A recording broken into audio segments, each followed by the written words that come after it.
It has enough power to basically haul our equipment around anywhere we want. It's kind of a rough ride because the driver sits in front of the wheels and it has an absolute horrible turning radius.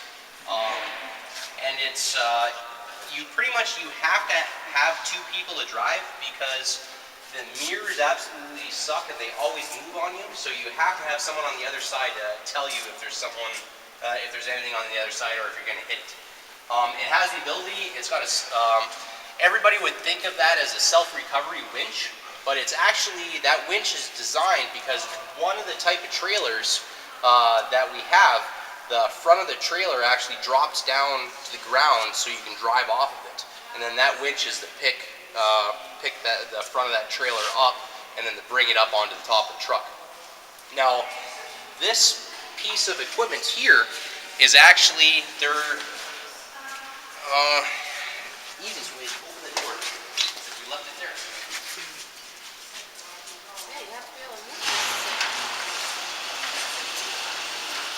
How do you transport this? I'm going to show you that right now, actually.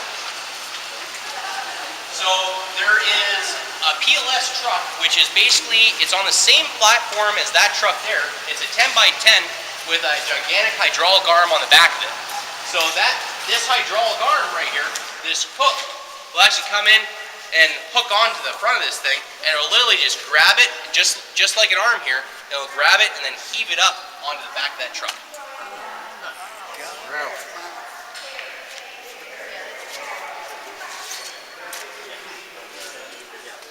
So that's how this particular piece of equipment is moving.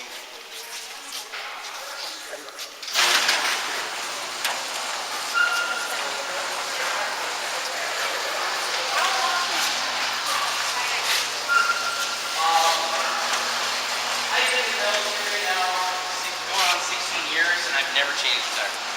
So, like these tires here they're so thick.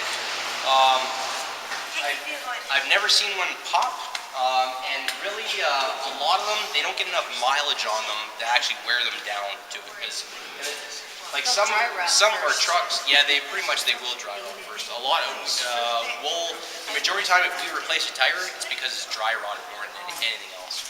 But for our bigger piece of equipment, I've never had to change a flat tire in it. They've never gone down. Not to say that they haven't. I have known people that have, but I personally never have. So you don't know where your jacks are? Oh, you never use them. No, I do, because that's actually every single, the very first driver's license that anybody gets in the military is a Humvee license. And that teaches you how to do what's called preventative maintenance checks and services. Basically, check your tires, check your fluids. And then every military vehicle has roughly a 40-hour training course to learn about the piece of equipment, where everything is, because every single piece of equipment has what's called BII, or basic issue items, which are your jacks, your screwdrivers, tools. Yes. Yeah. And like all your tire irons and whatnot to change a flat tire, do your basic repairs for it. So it's and every soldier learns that for every single piece of equipment. And that's the spare up there? I'm sorry? That was the spare up there? That is the spare up there. It's actually on the other side. You'll be able to see it easier, but it's actually sitting on an arm where it'll actually rotate down to the ground.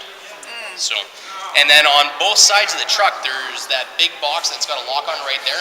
And then on the other side of the truck, there's another box that's in the same spot where that fuel tank is, that's filled with stuff to operate the truck. It is, ma'am, yes.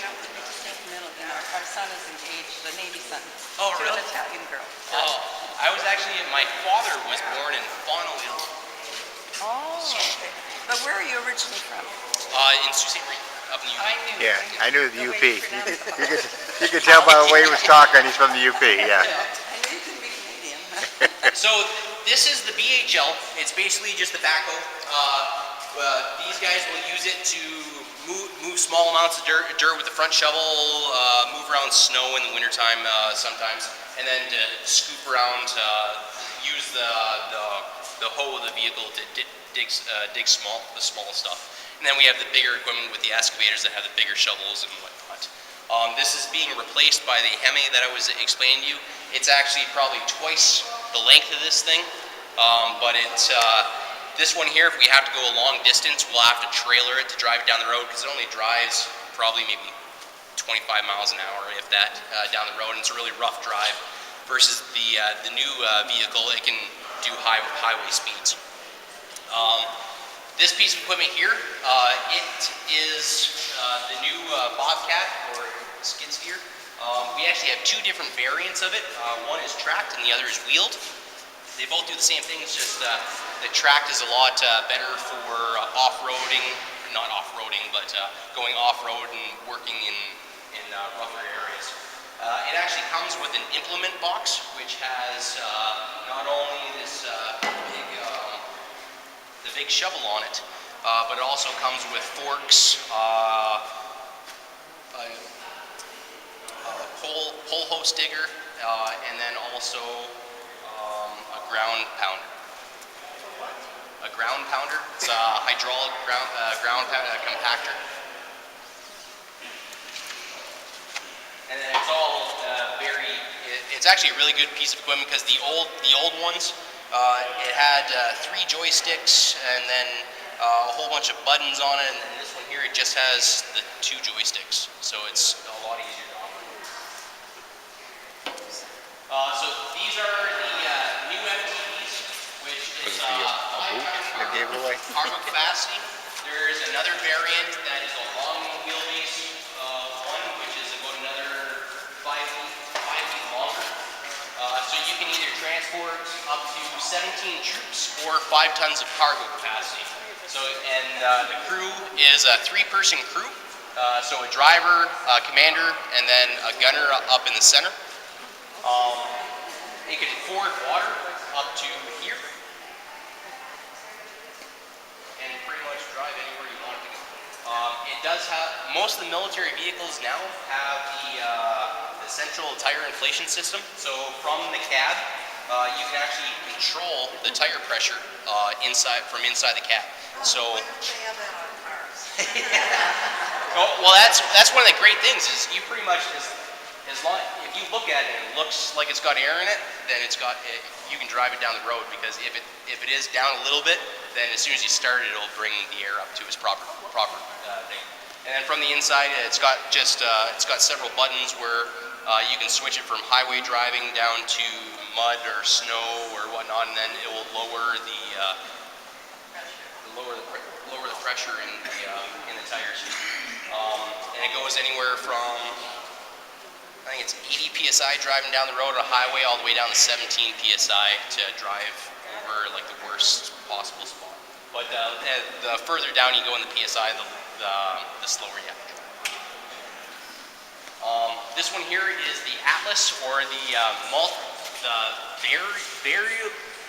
variable reach forklift. It is 10,000 pound capacity.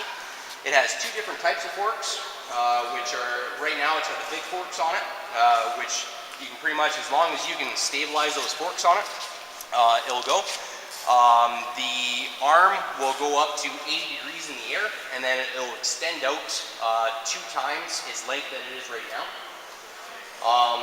From inside the cab, the operator can operate either whichever way tilt. He can actually tilt the vehicle up to 13 degrees in either way, or move the forks either which way, in any which way he wants. So that's pretty much that one.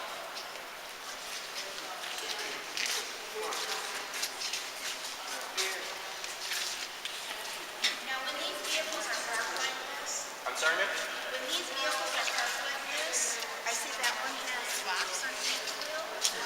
Why don't the other ones?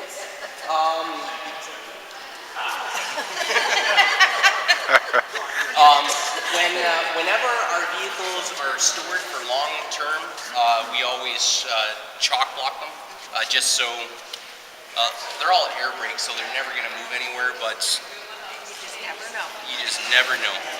And then we always throw something underneath it just for like the known areas that it might leak. We always throw a drip pan under there just so that if something were to leak, then that drip pan would always catch it. Well, I think we're out of questions. What do you know? I told you we'd be done by 8:30.